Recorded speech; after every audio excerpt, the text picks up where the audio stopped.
ఇప్పుడు కూడా మనం సమాజంలో కనుక గమనిస్తే మన పిల్లల్ని స్కూల్కి పంపిస్తున్నాం.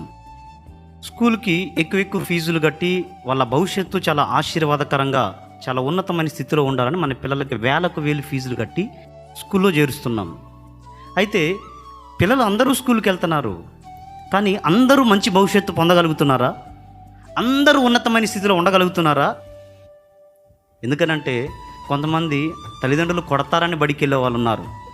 4 అక్షరం మొక్కలు వస్తే బస్సు ప్రయాణం చేయడానికి ఆ పేర్లు వస్తే చాలు అనుకుంటూ ఏదో ఉడతాభక్తిగా చదివేటువంటి వాళ్ళు ఉన్నారు.